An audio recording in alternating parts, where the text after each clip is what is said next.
Hello, my name is Chris and welcome to our Time to Create video. This week I'll be looking at cyanotypes.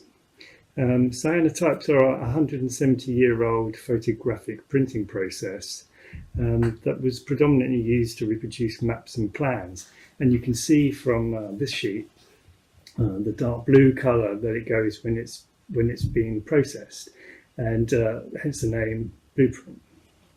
In the mid-1800s, the botanist Anna Atkins used this technique to create a book of plant specimens.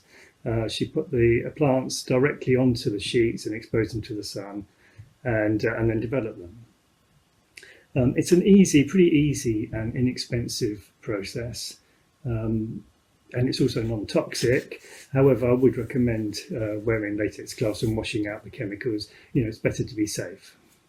I'm going to be using these pre-made sheets. These are fabric sheets, which you can get from Amazon. These cost about £23, and there's 10 sheets in here. You can buy kits with the chemicals and foam brushes and things, so you can paint it on whatever surface you want to, really. I've seen it painted on wood, on paper, on fabric, and also even on the inside of an eggshell.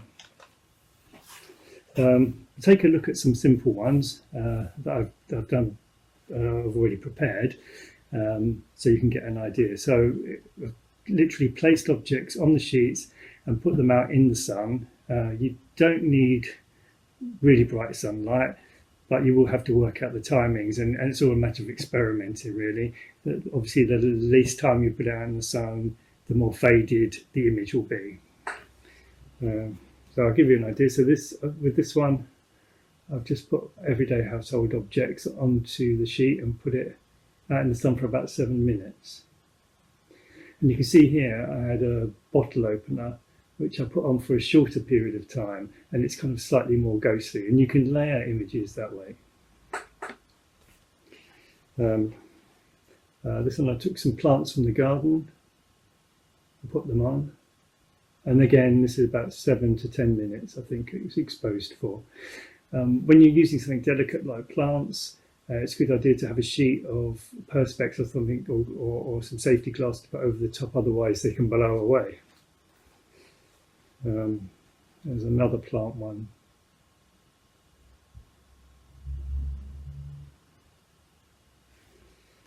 And this one, I made my own negatives for this one.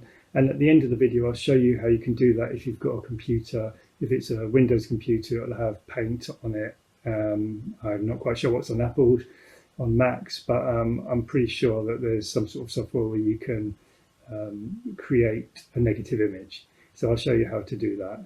So I took a photograph off a Google search of a boy on the beach with his bucket and spade, and a poem by Robert Louis Stevenson about being on the beach as a child.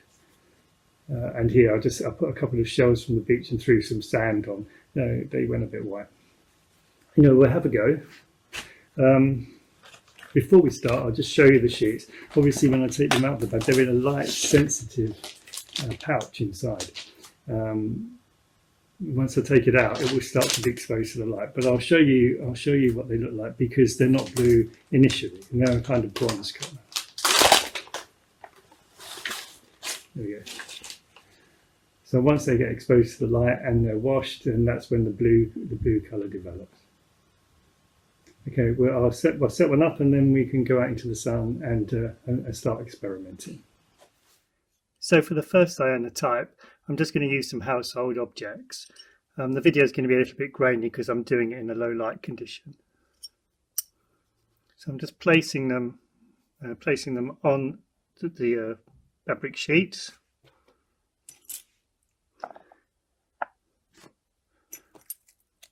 I've used some of these objects before.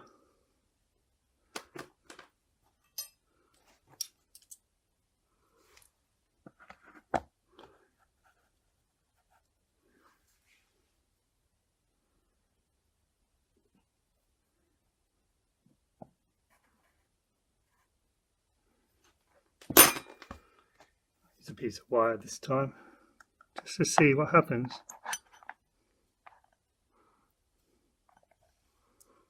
Okay, so let's take it out in the sun and expose it for about 7 minutes. So it's been out in the sun now for about 8 minutes. It's gone slightly darker, but you probably can't tell. I'm going to take the objects off, and you can see they've left a mark on the fabric. So I'm now going to take them and give it a wash, and you'll see it turn that deep blue colour. I'm just going to rinse out the chemicals, and already you can see it's turning blue. And you do this for about 5 minutes. Just agitate it in the water. You can see the chemicals washing out into the water.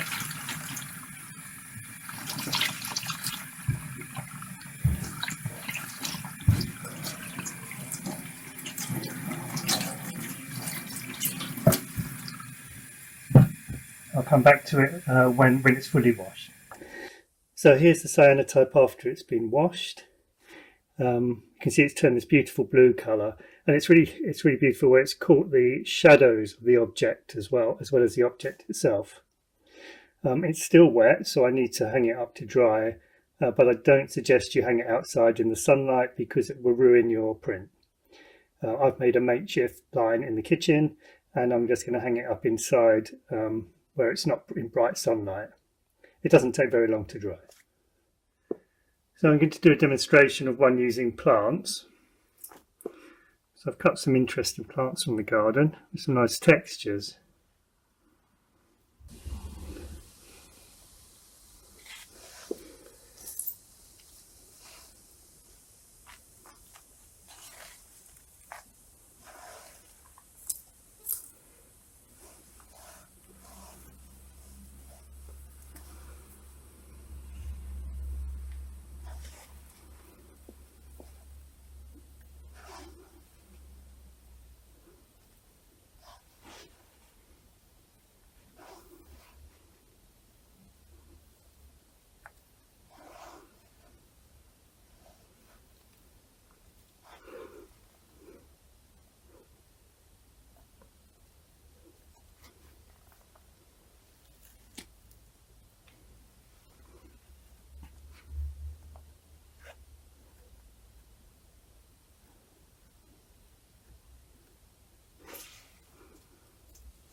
Now with plants, if I'm taking them outside, I'm going to use a sheet of acetate and place it over the top just to hold them down and stop them blowing around in the wind.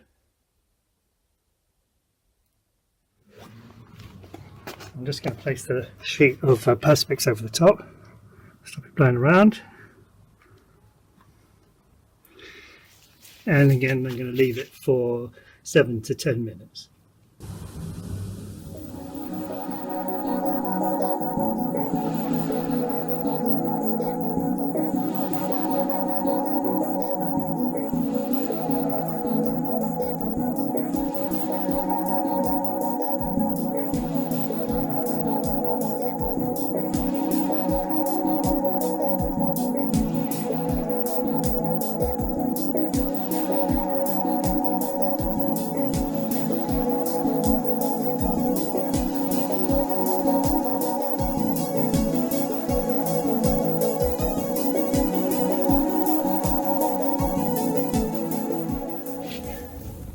So it's been 8 minutes now. I'm just going to take the Perspex off and remove the plants.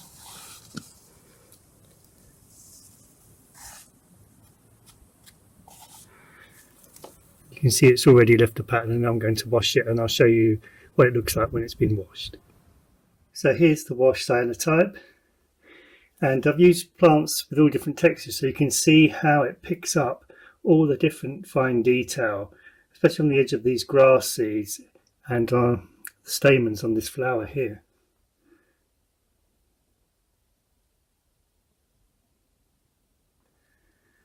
What I'm going to do next is just to make some cyanotypes with negatives, so you can see what happens when you make your own negatives and use those to make a print. So these are the two negatives I'm going to use, this one of a helter-skelter and this one of three ladies at the seaside. As you see, they're just cut out of sheets of acetate and I've printed them on the printer. I'll show you how to do that later, but first I'll make a couple of cyanotypes so you can see what they look like when they've been developed. They've been sitting for 10 minutes under a sheet of perspex to hold the negatives down, so I'm just going to remove them now and we'll see what they look like.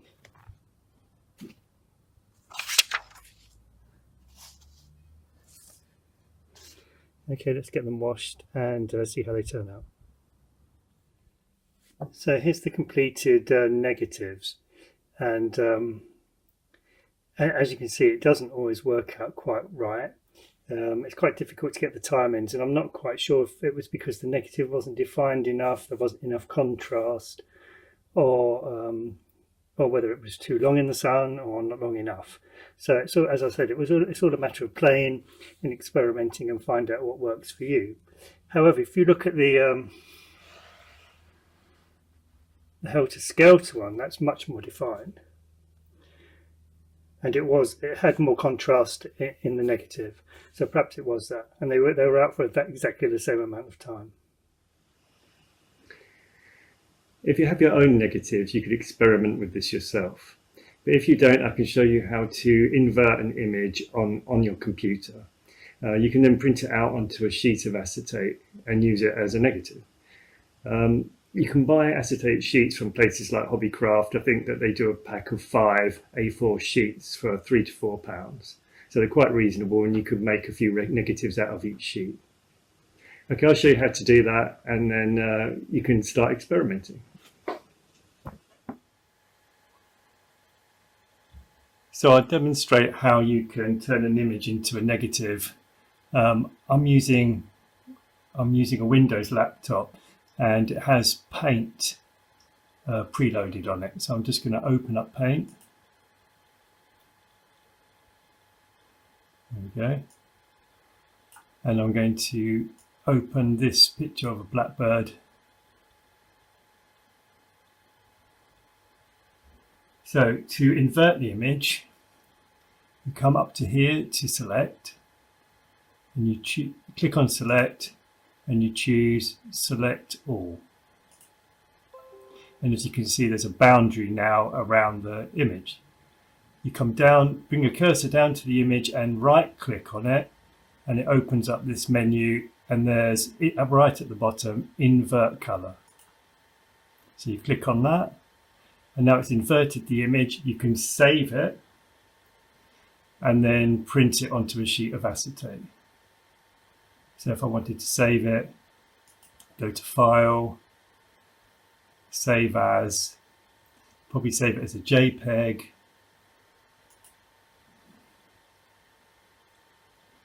And then choose where I want to save it, so Blackbird and so on. I'll show you again, this time with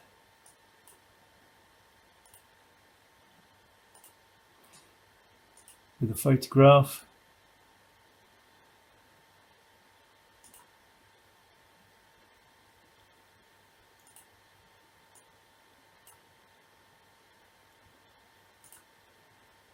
Just make that a bit smaller. So again, I go to select, left click on that and choose select all. And go to the image, right click on it and choose invert color. And now it's turned it into a negative. You can print it onto acetate and use it for your cyanotypes. And you could do this with drawings, with photographs, with any kind of image really. When you've completed your cyanotypes, you could frame them, you could make them into a book. I've seen them made into cushion covers and into a really beautiful quilt where the whole family contributed to each of the squares.